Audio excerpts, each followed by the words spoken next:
Hello my all friends, welcome back my channel movies introduction and videos games missions. After a mission went wrong, mercenary Tyler is suffering from severe injuries and a concussion that causes him to fall over the bridge and into a river. Everyone thinks he's dead, but the currents carry his body to a shore where he's found by a little girl that immediately calls for help. Soon Tyler is taken to the hospital, where his care is overseen by his mercenary partners, the siblings Nick and Naz. Tyler is deeply unconscious and almost mortally wounded, so Yaz thinks they should let him go, but Nick refuses to give up. For many weeks, nurses take care of Tyler's body until he finally wakes up. He may be alive but still not well, so now Tyler has to go through extensive physical training and therapy to help his body and recover his health. Meanwhile, in Georgia, gangster Zurab learns from his partner of Tandil that his brother David has received an additional 10-year sentence. Zurab gets in contact with the governor, who was the one to sign the sentence, and the governor explains that the Americans have a strong presence and that there is little he can do. Zurab then shares the story of his lifelong duty to protect his brother, even against their abusive father, and the governor responds by promising to transfer David to an American prison. This isn't well received by Zurab, who reminds the governor he was the one to put him in power before killing him. A fight ensues with Zurab's men eliminating all of the governor's guards, and Zurab disposes of the governor's body in a grave they had already prepared for him. Back to Tyler,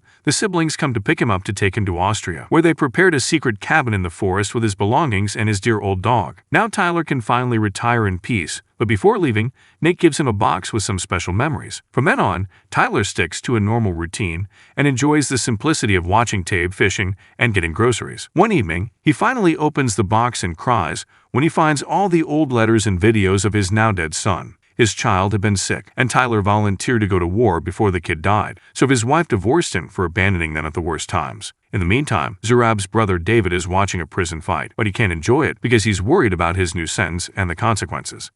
Sometime later, he's reunited with his wife Ketivan and their children Sandro and Nina, who will be stuck in prison with him. Ketivan is worried about the children's upbringing in such a place, but David insists that Sandro must grow up under difficult conditions to become tough. Ketivan objects because she doesn't want her children to become criminals too, and David slaps her as he states that he can raise the children by himself, implying he can get rid of her whenever he wants. After David leaves, Ketivan bursts into tears and Sandro wakes up to console her. Sometime later, Tyler is returning to his cabin when he finds a man called Alcott waiting for him. This guy not only knows this location, but he knows Tyler's identity and everything about his jobs. Tyler shoots at a mug to scare him, but Alcott doesn't even flinch and reveals they have bosses in common. Alcott is here with a new mission. It turns out Ketivan is the sister of Tyler's ex-wife Mia, and they must rescue her and the kids from prison. David and Zurab belong to a very dangerous gang called Magazi, and the brothers are ruthless because they grew up during their home country's civil war, so they learn to become hardcore criminals as teenagers. The gang considers each other family, so they'll do anything to protect what they consider theirs. Tyler immediately accepts and calls Nick and Naz to get their help. Afterward, Tyler begins training hard to put his body back into shape, using classic exercise techniques but also moving rocks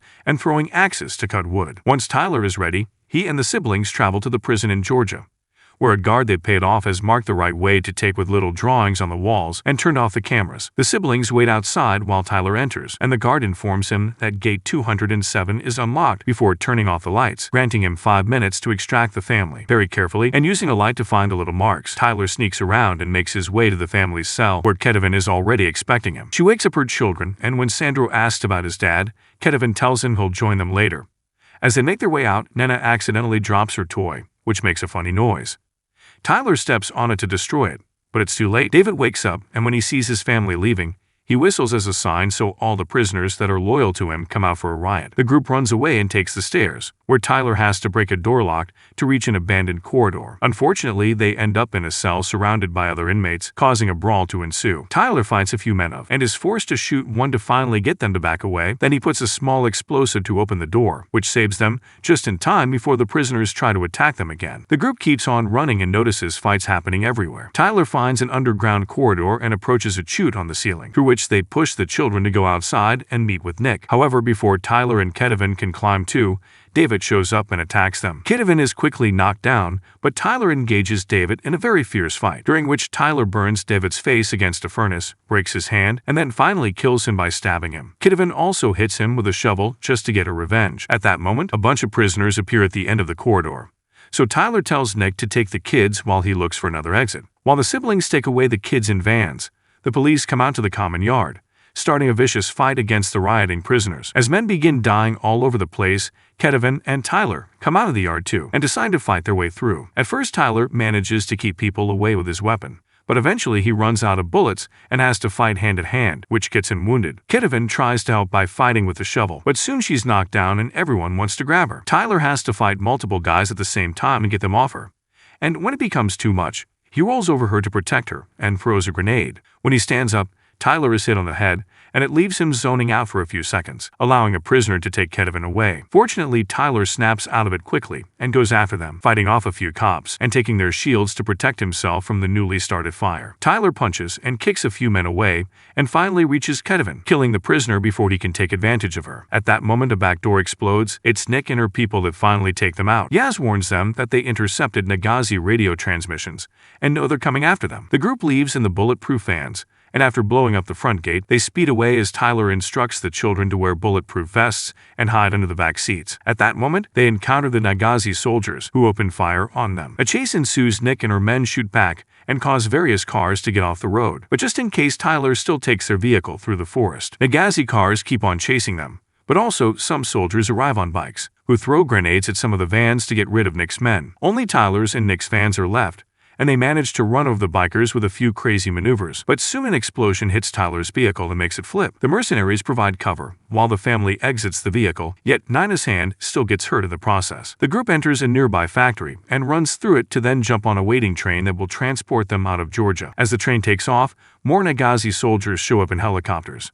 So Tyler looks for the extra weapons the train carries and counterattacks. Using a machine gun, he shoots down one of the helicopters and makes it crash into the snow. Then he goes to the train roof to start shooting at the other helicopter. Unfortunately, they shoot back and Tyler has to hide. So a few Nagazi men manage to jump into the train. Nick meets 3 of these men and begins fighting them fiercely with guns and hand-to-hand combat, managing to kill them all and throwing another one off the train, but she also gets wounded in the process. Another group of Nagazi men goes after the family, but Tyler meets them and begins fighting them too. One of the soldiers almost pushes Tyler off the train, but Tyler is strong and pushes back to continue the fight. One by one, Tyler shoots every single man while Sandra watches all this death in shock. Once the enemy's lost, Tyler goes to check on Nick, who luckily is wounded but still alive. At that moment, the helicopter opens fire on them again. Tyler retrieves a machine gun from the dead enemies and returns to the roof to quickly shoot down the helicopter, which crashes into the snow and explodes. Unfortunately, Nick discovers the enemy has damaged the brakes, so Tyler rushes back to the family and tells them to hold tight as the train goes off the rail and crashes. Meanwhile, Zurab and Avtandil learn that David is dead. The soldiers tell Zurab the details of what happened, and Zurab can tell this wasn't done by their enemy gang, but by someone else. Later, Zurab watches over David's dead body. After he remembers everything they went through together and how they defended each other against their father's abuse, Zurab swears he'll get revenge for this. Back to the group, they've all managed to survive the crash, and as they begin to run away, Sandro keeps asking for his father. When he finally is told he's dead, he becomes enraged with his mother and Tyler. Moments later, the group escapes on a boat to then take a plane. Yaz gets in contact with some people that will fake new papers for them and leaves his phone on a table, so Sandra steals it. He then takes it to the bathroom, where he calls Zurab to ask for the truth. Zurab manipulates the kid and tells him Kevin is the villain here, prompting Sandro to tell him where they are going. A few hours later, they arrive in Austria and hide in a hotel. While the women take care of Nina and Yaz arranges their next escape route, Sandro confronts Tyler. He says that David had put them in prison to protect them from rival gangs, and when Tyler points out David actually wanted to kill Kevin, Sandro insults him by reminding him Tyler was never there for his own son. Meanwhile, Zurab gathers a bunch of Nagazi soldiers and reminds them of the importance of protecting family, causing all the soldiers to swear revenge on their lives. Avtandil isn't happy about this, pointing out that Zurab is wasting precious family lives in petty revenge, but Zurab ignores him. Back to Tyler, he approaches Sandro on the balcony and agrees that he had been a bad father, but Kevin has been fighting fiercely for her children, so Sandro should appreciate her strength or let David's lies consume him. Feeling guilty, Sandro confesses that the Nagazi are coming, and suddenly, a helicopter appears in the sky while various Nagazi soldiers show up in cars. Tyler immediately warns everyone to get out, and Kevin discovers Sandro is texting Zurab to meet him later. Sandro says the Nagazi are his family, but before they can argue, the helicopter opens fire on the room, destroying every window. Tyler pushes the family out of the way and waits for the helicopter to be gone before they take the elevator. As the helicopter drops soldiers on the roof, various police cars arrive, but the soldiers on the streets open fire and kill the cops to keep them from getting in the way. Back to Tyler's group, they make it to the garage, and when they enter the van, Sandro gets the chance to run away. Yaz goes after him while Tyler's group leaves in the van, but they find the way blocked by the Nagazi, who open fire on them and force them to back off. Sandro reaches the street and Zurab appears in front of him, shooting at Yaz, who immediately hides. Both men try to convince Sandro to choose, but at that moment, Nick shows up in another vehicle and the Nagazi shoot it with a rocket launcher, and Zurab takes advantage of the explosion to grab Sandro and get him in his car. Yaz helps Nick out of the van and they open fire at the Nagazi, exchanging a few shots before setting off a grenade and escaping back into the building. In the garage, Kitavan and Nina stay hidden in the van while Tyler fights off the soldiers. He shoots a bunch of them and fights hand-to-hand with the last one, pushing him against a car to kill him with a grenade. Nick and Yaz shoot a few soldiers outside before taking the elevator to the roof while Tyler takes Kevin and Nina away in a van, but he barely manages to drive a bit before he's overwhelmed by enemy attacks. He has no choice but to stop the vehicle and join the fight, shooting as many soldiers as possible. A police helicopter arrives, but the Nagazi make it explode with a rocket launcher. Tyler kills a few more men until he has an opening. Then he begins taking the family away on foot, managing to return to the hotel and get on the elevator right before Zurab attacks them. Meanwhile, in a secret car, Sandro is worried about his mother, and if Tandil tells him that if he wanted her to live he shouldn't have called. On the hotel roof, Nick and Naz try to reach the helicopter sent by their people, only to find it surrounded by Nagazi soldiers. Another shootout begins, and Nick tells Yaz to go help Tyler while she provides cover here. Yaz goes to a lower floor where Tyler is fighting off even more soldiers, but he's intercepted by more enemies, whom he manages to kill and gets badly wounded in the process. On the roof, Nick also gets wounded and unconsciously falls with a soldier on the lower glass roof. The soldier quickly slips away, and Nick is about to fall soon. Tyler notices this, and after killing the last soldier, he jumps through the window and grabs Nick just in time. But now they're both hanging off the edge. At that moment, Zurab shows up and shoots Tyler's hand, but Tyler is strong and doesn't let go. Suddenly, Nick wakes up and shoots to break the glass, and leaves Zurab hanging on the edge too. Tyler immediately throws Nick into a room through the window, allowing her to find the family and kill the last soldiers before they hurt them. They reunite with Yaz and begin making their way to the roof, while Tyler and Zurab climb up, starting another hand-to-hand fight. Lots of shots and punches are exchanged, but when Tyler takes out his knife to end it, the glass breaks, and Zurab falls into the room underneath. With no time to waste, Tyler joins the group on the roof, who are boarding the helicopter. Zurab shows up and shoots Yaz, but he has to hide when Tyler tries to shoot back. Everyone gets aboard, and the helicopter flies away as Tyler tries to take care of Yaz's injuries, but unfortunately, she dies anyway. Moments later, Tyler and the others hide in his cabin. Nick cleans Yaz's body while she grieves him, and Tyler takes care of his own injuries. Suddenly, someone arrives. It's Mia, Tyler's ex-wife.